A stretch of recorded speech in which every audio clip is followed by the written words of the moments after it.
Hello, good evening and welcome to Primetime News. I'm Nadim Majid. And I'm Katharina Chang. But before we get into your stories in detail, let's first take a look at your headlines tonight. Two former Prime Ministers appointed as senior advisors to President. No preparations to dissolve Parliament, a statement from the Cabinet spokesperson. Venerable Madhurave Sobithero re-emphasizes the need for electoral reforms. මේ ක්‍රමයට ගියොත් පාර්ලිමේන්තුවේ ඉන්නේ ඔක්කොම කුඩුකාරයෝ, හොරු, වංචාකාරයෝ, බුකිකාරයෝ, රේස්කාරයෝ විතරයි. Writ petition filed challenging the FCID taken up at the Court of Appeal. ඒක මෙහෙවනු ලබන්නේ පාර්ලිමේන්තුවේ කුඩා කොමිටියක. ඒ කොමිටියේ ගරු අග්‍රාමාත්‍යතුමා ඉන්නවා. මගේ ආදරණීය බෑනා ජනකාන්ත නළු රංජන් රාමනායක නියෝජ්‍ය ඇමතිතුමාත් ඉන්නවා. Police seize a SUV driven by a security officer of the former president hidden after causing an accident. 150 new citizens of Sri Lanka received their dual citizenship certificates.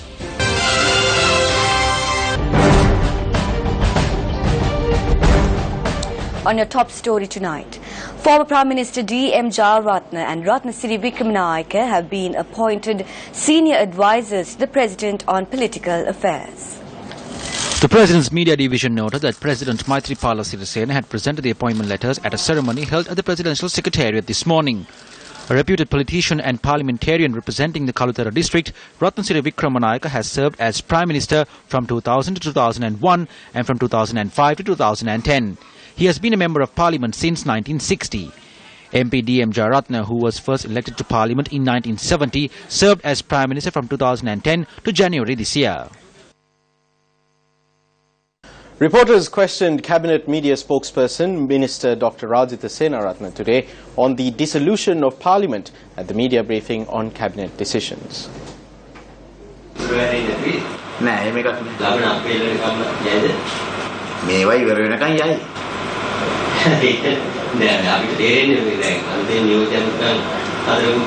ඔය දෙහෙම විසිරුණ ආණ්ඩුවල ඇමතිකම් පත් කරන්නේ නැහැ.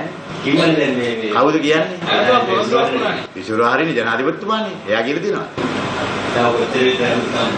මුලින් ඉඳලම අවබෝධතා කිව්වම දුණානේ 55 45.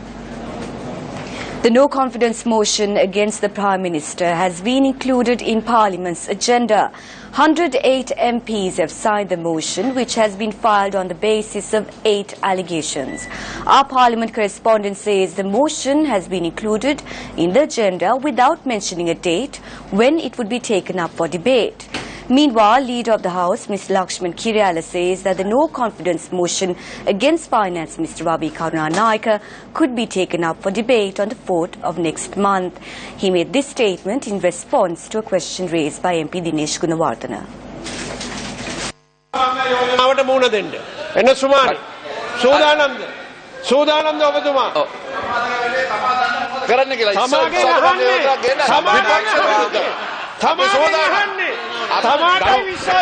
සභානායකතුමා it's on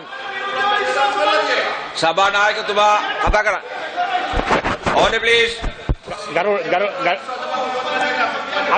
order please ගරු සභානායකතුමා අද අපි පක්ෂ නායක රැස්වීමේදී මේක ගැන සාකච්ඡා කරුවා ඔබ ඉතින් හැම එකම මෙතන කතා කරනවා ඔව් හරි අපි දෙන්නේ නැහැ උගලට ඔරේලාට ජූලි මාසේ 4. Welcome back to Primetime News.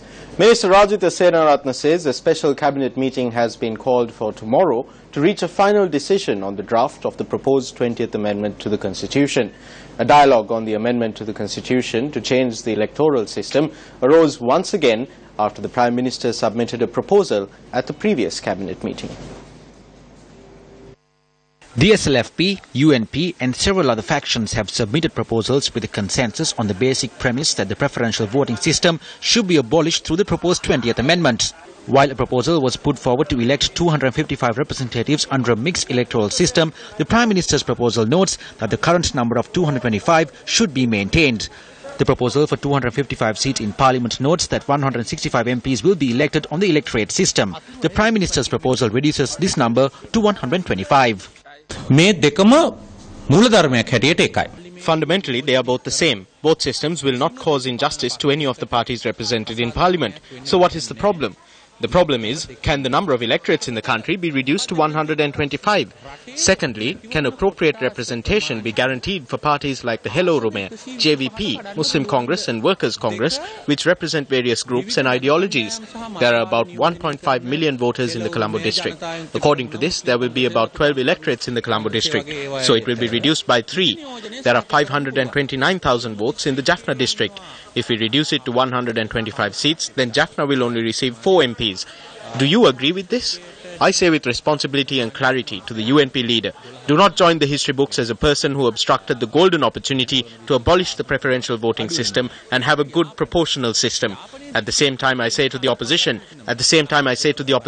do not go down as traitors in the history of this country by bringing sudden no confidence motions and trying to get rid of the Prime Minister by obstructing the process of abolishing the preferential voting system.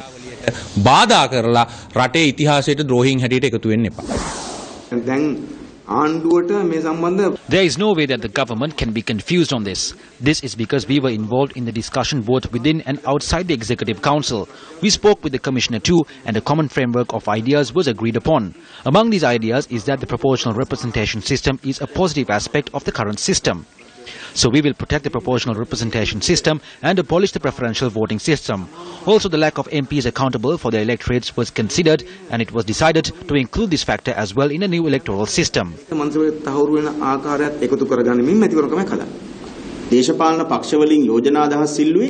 They asked the political parties to submit ideas for the 20th Amendment submitted previously, but what they have purportedly adopted is a different thing. We do not know for certain what it is. In truth, what is happening here is not the introduction of a new electoral system. It is a political power struggle. Tell us clearly what it is.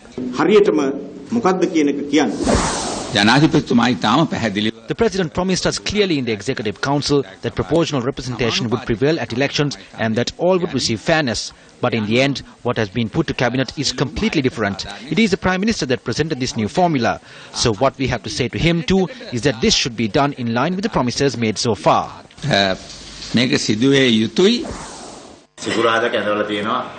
Another special cabinet meeting has been called for Friday. All these problems and questions will be discussed there and a final decision will be made.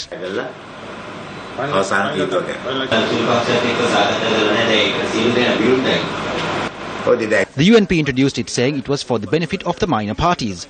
The UNP says it has taken a policy decision not to go beyond 225. Welcome back to the news. Addressing a gathering in Piliandala this morning, Venerable Maduluave Sobdatero once again emphasized the need for electoral reforms. The book Janata Sakya, penned by Western Provincial Councillor Niroshan Padukka, was launched today under the auspices of President Maithripala Sirisena. මේ මැතිවරණ ක්‍රමයේම අසාධාරණයට අතවැනීමක් වෙලා තියෙනවා. අපි දන්නවා. This electoral system paves the way for injustice. We are aware that if we continue with this system, Parliament in the future will consist of drug barons and thieves, bookkeepers and those who hold races. No ordinary man will be able to go there, but in the future they will. Therefore, this system needs reforms. The system of crossing over from parties needs to change. In addition, the cost for elections also needs to be restricted. If that journey achieves victory, it will not be a victory for President Maithripala Sirisena. When the executive presidency is abolished, it will become a people's victory. That will be when the 17th Amendment to the Constitution will be enacted. A new journey will commence when we nab the corrupt, the thieves and the extortionists and punish them.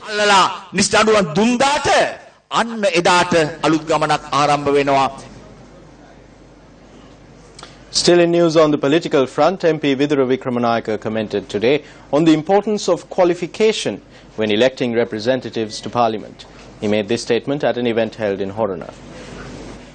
Ada pattareka තියෙනවා ශ්‍රී ලංකාවේ උත්තරීතර මහායතනය වන It was written in a local newspaper that there are around 94 individuals without even an ordinary level qualification and around 124 without the A-level qualification at a supreme institution in Sri Lanka. Qualifications are looked into when selecting employees for any government institution. But at this supreme institution, qualifications are not considered when appointing a minister. It is like someone who doesn't even have the basic knowledge coming to teach us. Where are we moving towards as a country? Today, ministers are to be taught a code of ethics. Why is this? Because they lack discipline. රටක් හැටියට කොහෙද අපි යන්නේ? අද മന്ത്രിවරුන්ට ආචාර ධර්ම හදලා දෙන්නේ. ඇයි ඒ? විනයක් නැති නිසා. ඉහළම තැන ගඳ ගහනකොට කවදාවත් පහළ සුවඳවත් උනේ නැහැ. The fundamental rights petition seeking the prevention of the arrest of MP Tiruvanalas was taken up at the Supreme Court once again today. The Supreme Court ordered today that the status quo be maintained until the petition is taken up again on the 29th of June. At the previous hearing, both plaintiff and respondents agreed that the petition would be taken up before a three-member bench comprising of Chief Justice Keshri Pawan and Justice Rohini Marasinghe and Priyasad Deb. However, the petition was taken up today before a bench comprising of Justices Rohini Marasinghe, Upali Aberatna and Bhuvanika Aluvihare. Hearing of the petition were postponed to the 29th of June, so that the hearing could be presided by the previously appointed bench chaired by the Chief Justice. The fundamental rights petition was taken up today as well. A decision was made the last time that it should be considered by the same bench. Since the Chief Justice is abroad and the previous bench could not be constituted, hearings were postponed to the 29th of June. Staying in news from the courts, the writ petition filed at the Court of Appeal challenging the legality of the Police Financial Crimes Investigation Division, or FCID, was taken up for consideration today.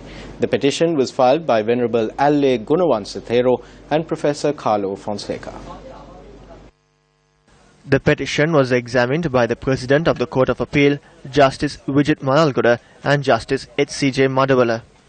Appearing on behalf of the petitioners, President's Counsel Udita Igalaheva, presenting facts to court, said that the FCID had been established in an improper manner that did not comply with the law. The President's Counsel said that a number of laws in the country have already enacted institutions that could carry out investigations into financial fraud and that it was illegal to establish a separate special unit to look into the matter. The President's Counsel had requested the FCID thus to be abolished.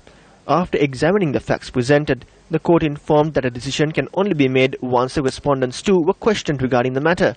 Thereby, further examination of the petition was postponed and notices were issued on the Attorney General and the IGP to appear before court on the 17th of June.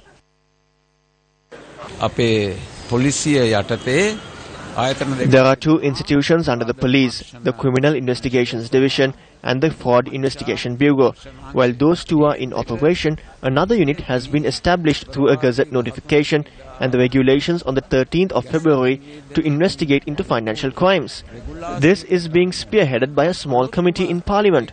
The committee consists of the Prime Minister, my beloved son-in-law, the charismatic actor, and Deputy Minister Ranjan Ramanayaka. The young innocent actor has been involved in this committee either because of his ignorance or for the blind devotion he has towards the party.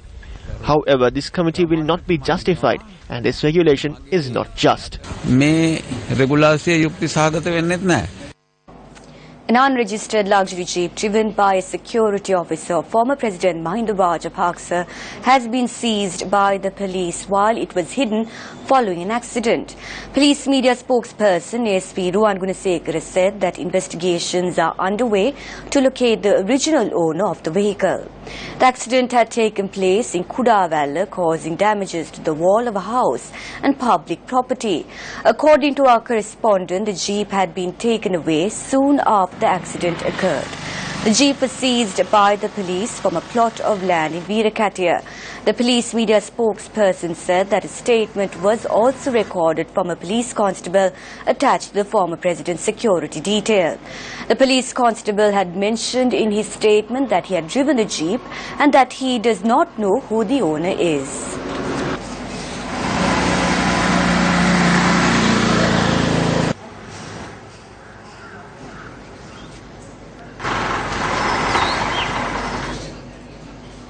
Still in local news, the suspect, who is alleged to have molested an underage girl in Angunukholapalassa, was taken into custody by the police once again today. The arrest followed submissions made to court by the police regarding a tense situation which arose in the area last night. Tensions flared opposite the Angunukholapalassa police last evening when locals protested against the release of a suspect who is alleged to have molested an underage girl in the area. Police media spokesperson ASP Ruwan Gunasekara says the victimized 12-year-old girl is currently receiving treatment at the Hambantota hospital. The suspect, who is a shop owner in the area, is believed to have molested the girl on multiple occasions since 2014. He was imprisoned until the child was to be examined by the judicial medical officer. What I ask is, how did they grant him bail when the child has not even left hospital and the JMO report has not been produced? The chairperson of the National Child Protection Authority, Natasha Balendran, says that as per usual procedure, the accused in a case of rape is not granted bail until the police investigation is concluded. This procedure is followed considering the pressure that could be exerted on witnesses and public unrest that may arise. Police media spokesperson ASP Ruwan Gunasekara noted that the police had submitted a B report to court regarding the current condition of the child and the risk of public unrest. He added that the police had made verbal and written submissions to court seeking that bail be rejected considering these facts. ASP Gunasekara noted that court had decided to grant bail when the lawyers for the defence submitted that the suspect is a heart patient. The police media spokesperson noted that the police had submitted to court this morning that public unrest had occurred as they had previously warned. Considering the facts, the court issued a warrant for the suspect, who has been remanded until the 25th of this month. Minister of Housing and Samurdhi Sajith Premadasa says that he is being accused of financial fraud by thieves who stole from the Divinaguma and Samurdhi departments. The minister made this statement at an event held in Kegor yesterday. The offering of 100,000 rupees each as concessionary housing loans for around 600 families in the Kegol district under the Samuta Sevana program was held under the auspices of Minister Sajith Premadasa. In line with this, land deeds were also presented to 25 families. A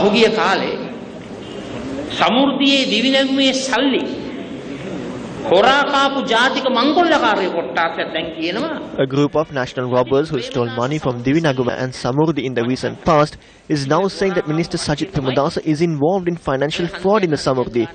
They are using the money they stole to hold protests at various locations and say that Minister Sajith Premadasa is stealing. What I do is not financial fraud. I am doing one thing. I am distributing the finances of the country amongst its people. I put forward a proposal to the cabinet yesterday to declare the 23rd of July as a National Housing Day. I am glad to state that with the declaration of a National Housing Day, a Housing Development Week will also be established.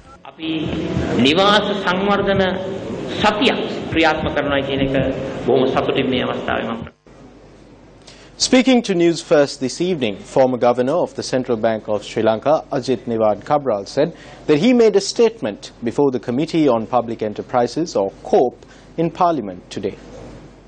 Actually, I requested the Committee on Public Enterprises, COPE, to invite me so that I could clarify certain matters that were raised in some of the parliamentary proceedings, as well as some reports that had been tabled in Parliament. So I sought an opportunity to face them, and they very kindly, the chairman gave me an opportunity which I accepted, and I have gone and clarified certain matters as well as answered any questions that COPE would have. So I thought it was a necessary thing to do, and I voluntarily did that, and they were also kind enough to give me that opportunity. I'm afraid I cannot give you details because the proceedings at COPE are all confidential. But I can tell you that it was in connection with the 30-year bond that was floated in February 2015, as well as connected matters where the committee of 3 lawyers had stated certain factors and the Prime Minister had also made certain comments, and it was in relation with that.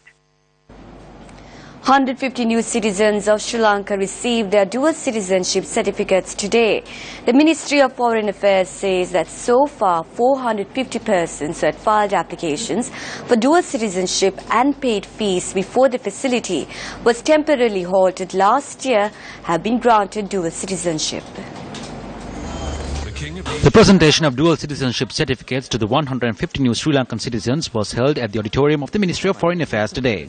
Foreign Minister Mangala Samaravira, Minister of Public Order John Amaratunga and the Controller General of Immigration and Immigration M.N. Ranasinghe were present at the occasion. The government of President Maithripala Sirisena realizes the true value of the diaspora community and welcome all of you as our citizens.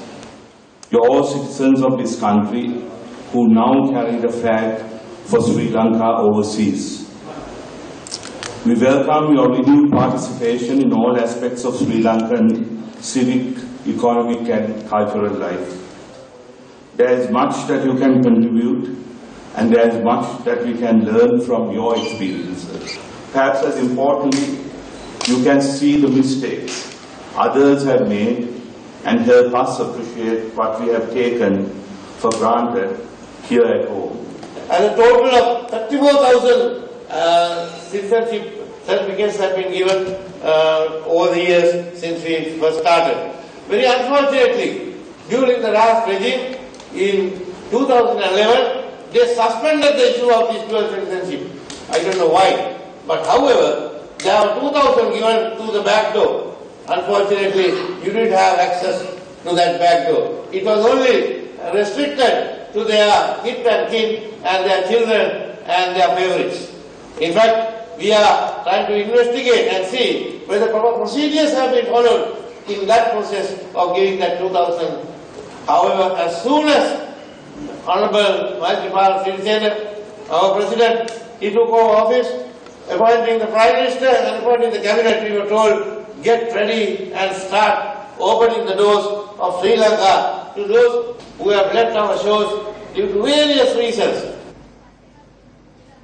Taking a look back at some news from Parliament, Opposition leader Nimal Siripala de Silva raised a question today over a discussion that was said to have been attended by Minister of Foreign Affairs Mangala Samaravira.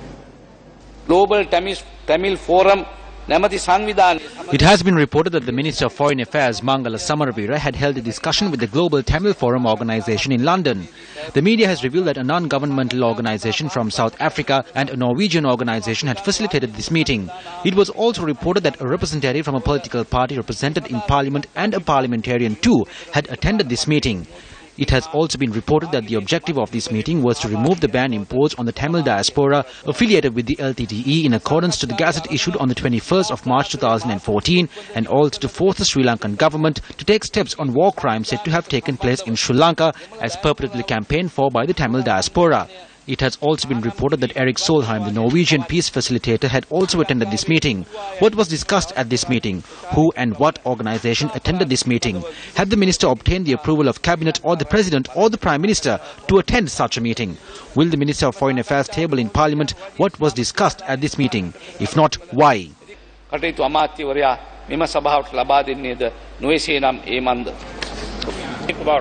Tomorrow.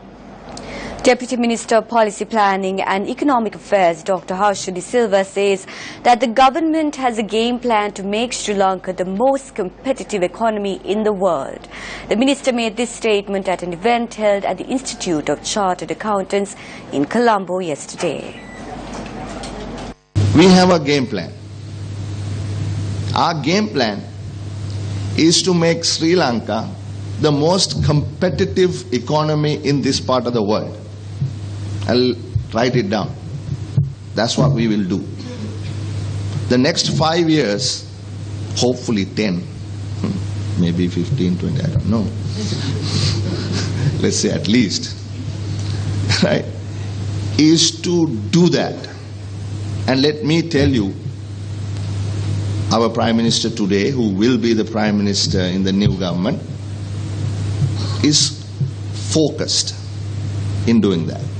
One pillar of our economic game plan, which is competitiveness, the other pillar is justice. And putting these two together, we in the next 5 years, with your help, will create what we call a social market economy. We will transform this country. We will give everybody an equal opportunity. The launch of the Financing and Accounting Specialist Qualification or CFAS for Chartered Accountants was held under the patronage of Deputy Minister of Policy Planning and Economic Affairs, Dr. Harsha De Silva. For over 10 years.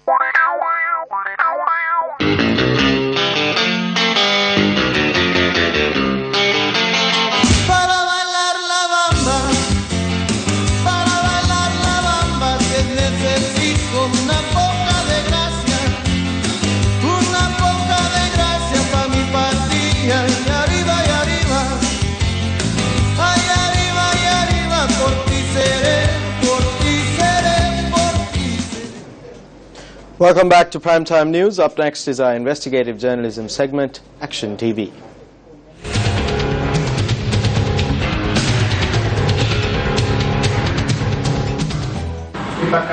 හැම ගඩොල් ලෝඩයක්ම අපි පරීක්ෂා කරලා අපි නුවරට යවලා මේ හැම එකම පරීක්ෂා මාත්‍රාවක් තියෙනවා ඉදිරියට කරන ඕනේ මේ හැම එකම පරීක්ෂා කරලා මේ ප්‍රමිති පරීක්ෂා කරලා මේ ගඩොල් බලන්න තියෙනවා ඒ නිසා තමයි අපිත් ටිකක් කතා කරලා ජනතාව රැත් කියන්නේ තුමාලා තියෙන වාර්තා දෙන්න හැම එකක්ම අපි දාන්න ඒ මොකක්ද සල්තෝද දෙමොත් මොකද අපි කියන්නේ The Director General of Archaeology made this request on Tuesday in response to inquiries made by Action TV regarding the quality of 377,000 bricks purchased by the Department of Archaeology for the Digawapia Chaitya Conservation Project. Although the Director General requested the accountant of the department to submit the report on the quality of the brick at the media briefing held on Tuesday, he was not in possession of these reports. If the officials who participated at the media briefing forgot to bring the quality testing reports with them, it could have been submitted even yesterday. However, the department is yet to take measures to make these reports public. Against this backdrop, the report on the quality test carried out on the first 6 samples of the stock of bricks is revealed here. The National Building Research Organization issued this report on the 4th of September last year. The Department of Archaeology has examined 5 samples obtained from a brickworks. As per this report, bricks from this brickworks are not suitable for use in the Digawapia Chaitya Conservation Project. However, the first stock of bricks to be brought to Digawapia was the stock of bricks from the substandard brickworks. When considering the manner in which the department undertook the restoration of archaeological sites in the Central Province in 2012, the fact that the department has purchased substandard bricks for the restoration of Digawapia is not surprising. Just as substandard bricks were procured for Digawapia, substandard timber was procured in 2012 for the restoration of ancient temples in the Central Province. The department's preliminary investigation into the procurement of the substandard timber was also substandard. More information on this investigation tomorrow.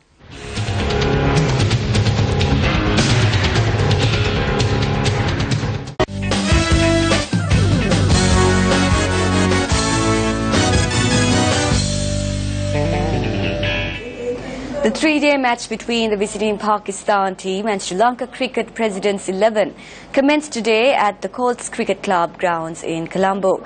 Winning the toss and batting first, Pakistan posted 247 runs on the board in 73.3 overs. Ahmed Shahzad top scored with 82 runs for the visitors, while Yunus Khan smashed 64 runs. Jeffrey Vanessay bagged 5 Pakistani wickets for 74 runs.